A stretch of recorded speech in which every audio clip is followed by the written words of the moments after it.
interrupted an important experiment in progress. I am Chucky. Pennywise the ants. You will get you, Barbara.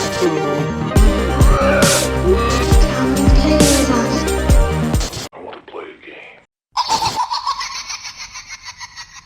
Hello everyone, Joshua Miners here, and welcome back to my Child's Play franchise review series.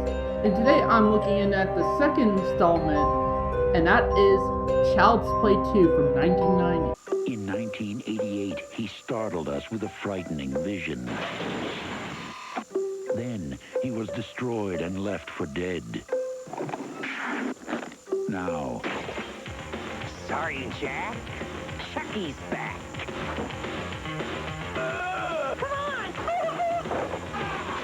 You know, we haven't gotten a decent night's sleep since he got here.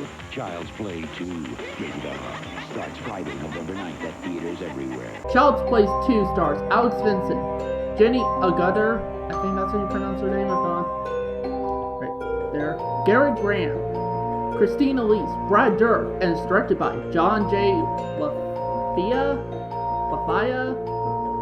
Again, his name right here. The plot of Child's Play 2 is that 2 years after serial killer Charles Lee Ray, portrayed once again by Brad Dourif, inserted his soul into a good guy doll, a toy company attempts to recreate the doll, bringing Ray back in the process. The possessed doll, intent on claiming a human body, kills his way towards his former owner, Andy, portrayed once again by Alex Vincent, who now lives in a foster home. Andy's foster sister, Kyle, portrayed by Christine Elise, tries to protect him, but his foster parents believe Andy is just a troubled kid, and Chucky's murderous path continues.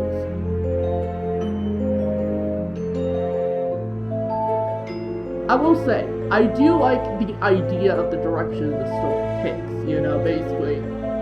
It still keeps us within a familiar environment of the first one, but it kind of does try to do something different.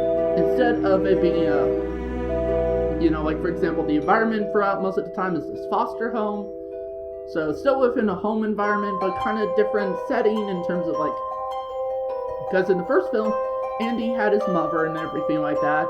Which in this film, now his mother is now in a psychiatric ward because she basically told people that yes, her child's story is true and that there was this possessed doll trying to kill everyone. Of course,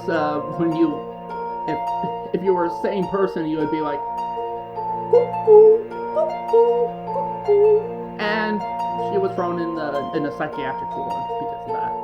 I do like the direction this is going with, with Andy kind of going to this foster home, and we get these new characters and that. New relationships start to develop, and it kind of does the similar stuff, Chucky trying to put his soul into a human body and that, so he could be human once again. So it kind of goes for the same stuff, there's some of the same formula, but it tries to, do something new with it, and I like the idea behind it. I'll get to some of this in my kind of mixed thoughts over this film, but also too, I'll say the acting in this film, honestly, I personally think is better acting than in the first one. A lot of that is because, well, for some of the returning cast members, like for example Alex Vincent, I always thought his acting in the first one was just not really that great. But it is quite some years later, he is older, and honestly, I think he's much better in this than he was in the first film. Also, the new characters that come about and the new actors are all pretty good too.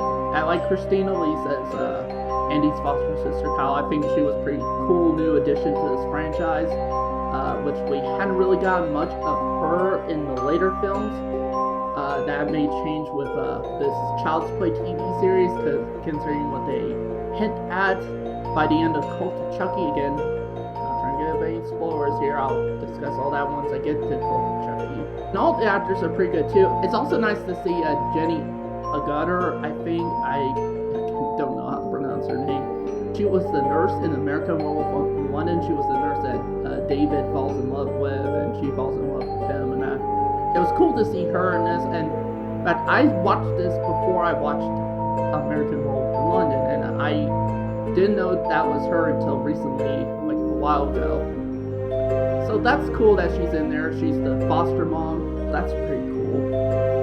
And she's still pretty good in this. As I will say, I kind of like her better in American Werewolf in London, but I do like her here too. And let's get to the one that most people came to this movie to see, and that is Brad Dourif as the voice of Chucky. And honestly, he still got it as Chucky in terms of the voice and everything. In fact, when I did my voice impression video a while back, my kind of voice impression game, which I still have yet to find figure out rules for it, and then actually the line of dialogue I picked when I tried to impersonate Chucky was a line from this movie, Child's Play 2.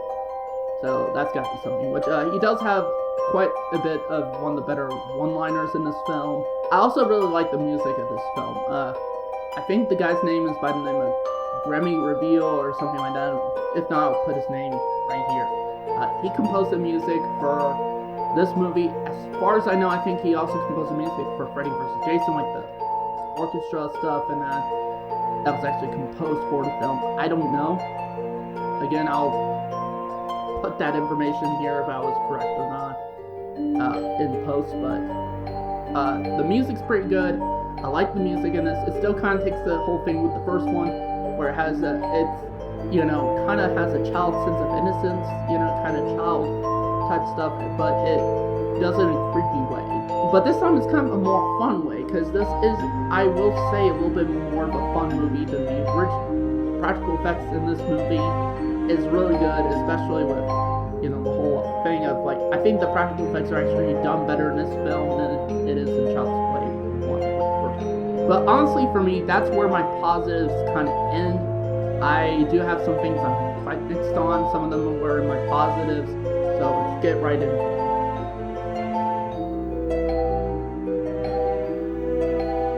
The pacing of this movie. Now, on the one hand, it's not too long or it's not too fast, but I do think it's fast enough to where we kind of miss some kind of character development stuff, kind of some relationship building potentially there, Because at the beginning of the film, let's say, for example, you have Christina Lee as Kyle, who's Andy's foster sister in this movie, and she's kind of like a punk, basically.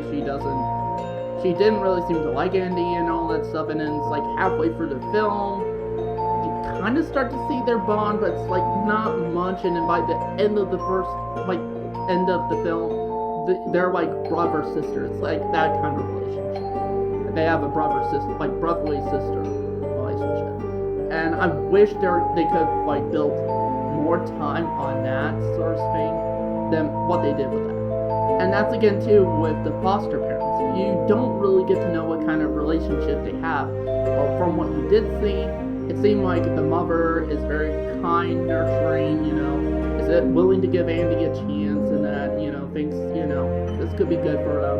And then you have the foster father who completely argues with her all the time, and it's just really they're almost the complete opposite of on that spectrum. But you really don't get to see much of whether or not there's moments of them being loved, because they are married and all that stuff. You don't get to see much of any of that stuff. I just would have loved a bit more character development with these two actually as well. And honestly, for me, that's it with my mixed aspects, because that is, something I'm kind of mixed on, but that's the only thing really. So unfortunately, I do have some negatives, so let's just get right into them.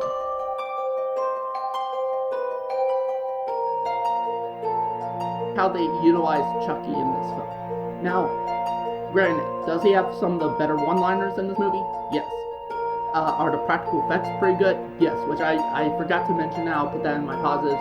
But anyway, back to my negatives. I will say, the reason I put Chucky in here, how they utilize Chucky in here, is that, okay, so first of all, throughout the film, you basically have Chucky, or at this point we know as Charles Ray, the Lakeshore Strangler. He's trapped inside this doll and everything. He got himself, rebuilt and everything. And the whole thing with the first film, and this film too, and he mentioned this throughout the first film, throughout this film quite a bit, is how urgent it is for him to put his soul into Andy so he can have a human body. And, in fact, even he was like when he start to see that he's becoming human, he's like, and even when he has Kyle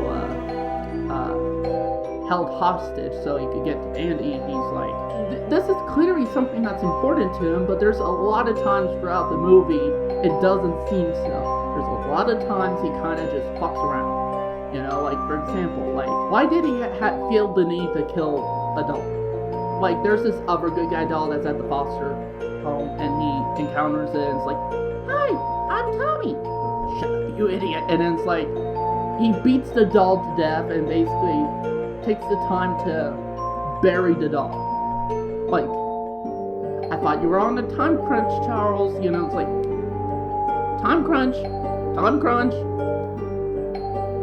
And then there's other stuff too that is like, doesn't make it seem like it was that urgent. Like, he goes in the school where Andy is and that, and basically tries to ruin his schoolwork, where you get he wrote on there, oh, fuck you, bitch, and the teacher notices, and that's like, again, I thought you were on a time crunch, Charles. I mean, and then by the end of the film, he does the whole, chant like the, give me the power, I beg you. And he does the full chant. He has Andy right there where he wants him. And it didn't work. In fact, it was too late. He failed at achieving his goal. I wonder why you were too late on that. Maybe because you spent most of the time of the movie just fucking around. Maybe that's it. Seriously, seriously, keep your priorities straight, Charles. Maybe if you didn't fuck around, maybe you could have actually successfully transferred your soul into Andy. Also, too, there's times it's like, okay, because the first film, it's okay to not show Chucky much and all that stuff, because it's building up to it. It's building up to Chucky, because at the point in time of the movie before he's revealed, we don't really know. Is it really a killer doll going around, or is it all something in Andy's head and he's been the one actually killing people? And then once it shows that the doll's alive and those practical effects come in, it's a real shock to people. So that's fine in the first film. But they show Chucky first thing here and doing his thing early on. And that's cool, because it's like we've already done the build-up and that, so... But there's a lot of times they do, like, POV shots and try to hide Chucky still. It's like, we already know what Chucky's like. We already know what he could do. We've already seen him in full. Why do you need to do this? Is it because of budgetary reasons? I don't know. Just please, seriously, guys, let me know in the comments down below, because I would really like to know why that is. I'm really betting it was budgetary reasons, but there still could have been ways around that. Like, I don't know, maybe not write scenes in which they had to do POV shots and stuff like that and try to hide Chucky. But other than those two things, those are the really two major things that I've noticed that just bugged the hell out of me with Child's Play 2. But with that said, let's get on to my rating. So with that said, I'm going to give Child's Play 2 a 4 out of 5 stars. Honestly, I think it's about on the same level as the first film.